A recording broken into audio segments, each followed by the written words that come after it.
Hi, everybody. Today I'm here with Lisa, a beautiful young lady that I'm so honored actually to be here with you because of your TED Talk uh, and also many other platforms that you have been. And the interesting thing is all about the relationship itself and burnout and all those stuff that we stress and all the stuff that we always talk about. So today we wanted to talk about also the relationship itself and how can we have a work-life balance. So go ahead, Lisa. Great. Well, I'm so happy to be here, Elle. Thank you. And it's great to be with you all today. Yes, so I'm a certified positive intelligence PQ coach. That's what the CPQC stands for. And work life balance is a huge component of what we talk about because so many people come to me who are leaders or executives and they have these just they're overwhelmed, they're stressed. Life has just gotten super crazy at work. They're not taking care of themselves. And, when we don't take care of ourselves, as you know, Elle, everything just kind of falls apart. And, when things get busy, and we're short staffed at work. We're doing the job of multiple people. Maybe we have challenges at home as well. The first thing to go is always self care. And the irony with that is that that really should be the first thing that we should prioritize. Yeah, Because if we don't care for ourselves, we can't care for anybody else, including how we show up at work. exactly. I mean, I work with people about their relationship with others, but then the foundation of that is the relationship itself. And you said it correctly. I mean, the self-love and self-care is just the first two essential things to have that understanding that if you're not in that space of health, Mhm. of the mind has that no, I mean, we cannot say no stress, but limit your stress to a space that you can handle it and really ask yourself these questions every day. I mean, I tell my clients, put alarm on your phone and every like couple of hours and just ask yourself, what do you need right now? Because I mean, we forget. I'm on Zoom mostly all day long, Mhm. and I do have that alarm on my phone, so I have to kind of be to be of service to other people. I have to be service to myself to see Absolutely. exactly. The other day I had to lay down for 15 minutes before my next client because I realized that, if I don't, then I'm not going to be in that space of interacting in a space of being of service and really open myself up to listen and hear and take her to that healing space. Mhm. So it is essential, and we are most of the time, a lot of times we forget. And I'm happy that you help, especially corporations and people who are on a higher, ranking on that. I used to be there. I used to have a recycling company, Mm. uh, so I do understand. I had like around 20 people working for me, and like here and there, I was sick. Sometimes a lot of weekends, I just Mhm. stayed home and did nothing because then I had to go back on Monday. Yeah. So I do understand, and just your work is essential for people to understand where they are. So Thank you. any tips, anything that you can uh, give the listeners that maybe open themselves up to grab it and take care of themselves. Absolutely. So the first one that I would say is establish healthy boundaries. And I mean, it's not a new concept, but we don't do it. The majority of the people don't do it. And, we like to be people pleasers and we're putting others' needs before ourselves often. And again, going back to what we were just discussing, if you don't take care of you, you can't care for anybody else. I'm going to give an example of a client, what she did, and I thought it was beautiful. She had a very high profile job and her husband actually was the one who stayed at home with the kids. So, I mean, this could apply to whomever is, working. It doesn't have to be the woman.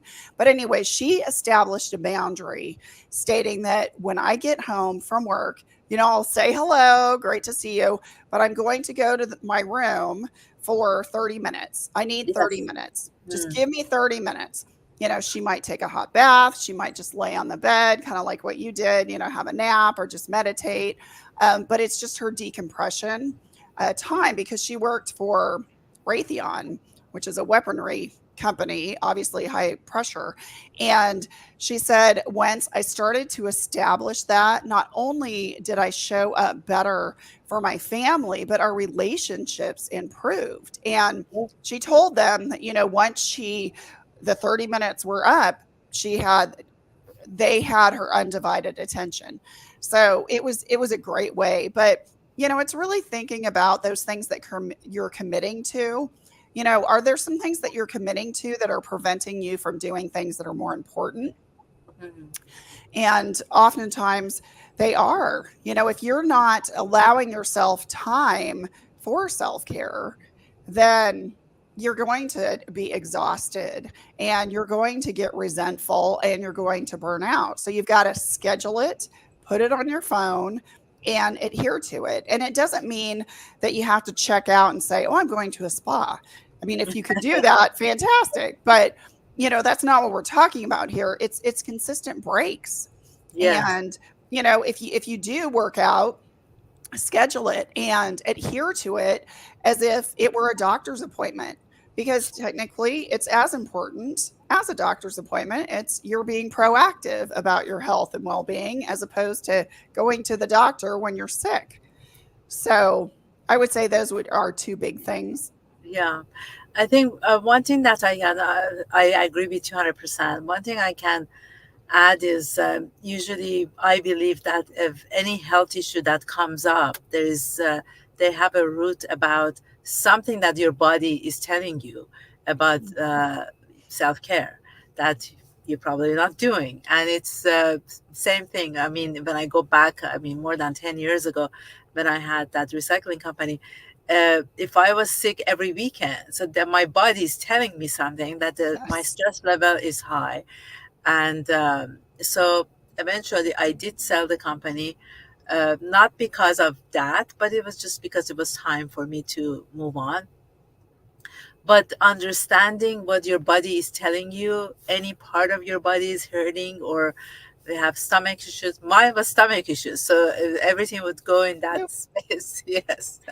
Oh, I get it. I know, and we don't heed those warning signs. I talk about this all the time when I'm speaking in front of audiences because I love to speak. And I will share my burnout story, which included, digestive issues, chronic migraines. I wasn't sleeping. My marriage was struggling. I was exhausted. I was depressed. They're all warning signs.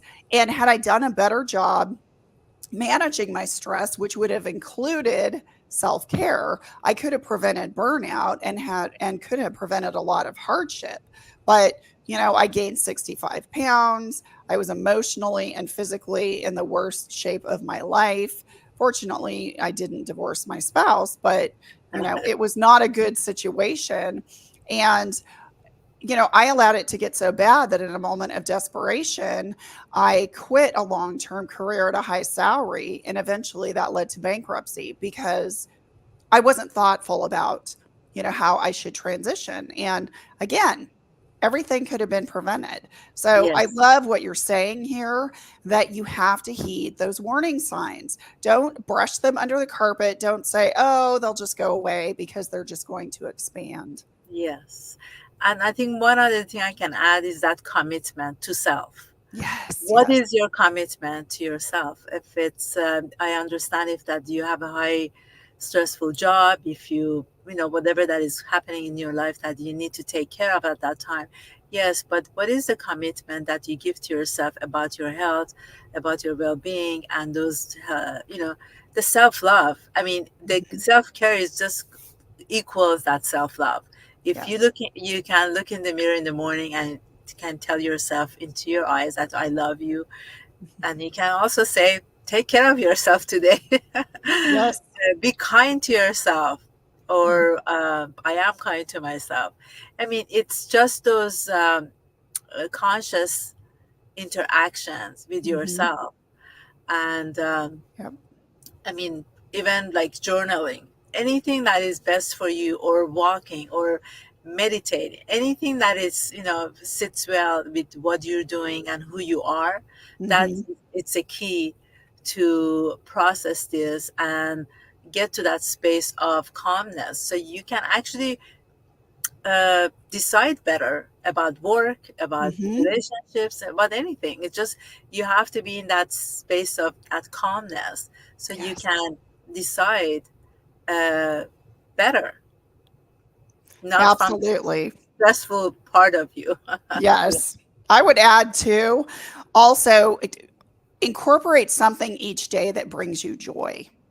And these are the small things that we often take for granted. But it could be savoring a hot cup of tea or a cup of coffee.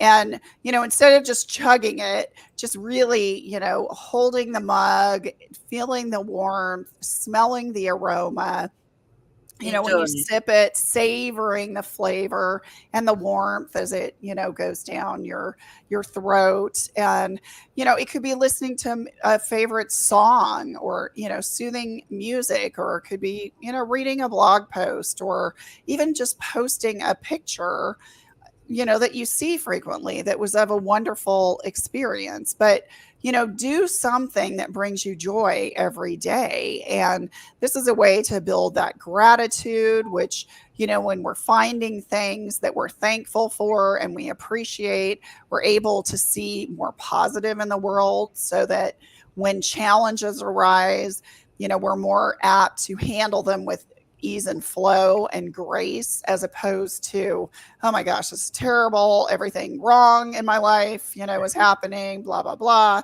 We go down that self deprecating path. Yes. So it brings you bring out a good point. It's interesting. I was at the grocery store this morning, Hmm. and when I was paying, the lady told me, "Oh, everything has, the prices has gone up." Just complaining. And then I looked at her. I said, "But one thing that we can be happy about, we woke up this morning and we are healthy." I mean, Yes. as soon as I said that, I mean, her face opened up and it said, "Oh my God, yes, you're right." And then she stopped. Like, it was so nice to see that consciousness, that sudden part that Yes. came up. And so be happy that you wake up in the morning and you're Yes. uh, healthy. I mean, one Exactly. other thing is you said about one thing that you can do during the day that is sits well with you and it's in your heart.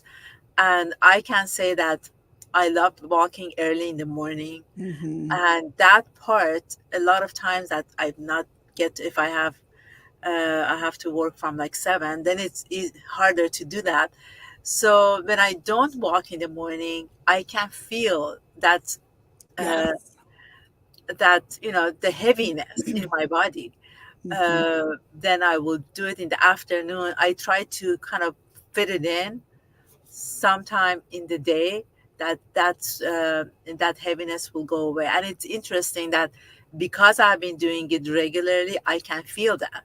Yes. Absolutely. Absolutely. Yeah, I so especially in the summer, I'm in Texas and it gets so hot here in the summer, and I go walking for a solid hour as the sun is coming up. So it's like Beautiful. 5:45 in the morning, but if you don't get out there, I mean by 9 in the morning, it's like 95 degrees and it's so humid, it's miserable. So you get out, and not only are things still, but you're hearing like birds chirping and it's peaceful, but the sky is usually beautiful as the sun is rising and the air is just different. And it really does. It gets your day off to such a beautiful start. And when you're used to that and then you miss a day, you're sad Feel it. Yeah, because your you day feel doesn't it. go as well. Yeah. So thank you so much. Thank you for listening. Thank you so much, Lisa, for joining us today. Um, um, Lisa's contact information, it's in the description. Mine is also there in the description. So if you have any questions, mm, you can reach out to any of us, Mhm. and we will try to come back again next week if Lisa's available. We always want her to listen to her and the advices that she has for me and everybody else. So thank you so much again and have a wonderful weekend. Thank you.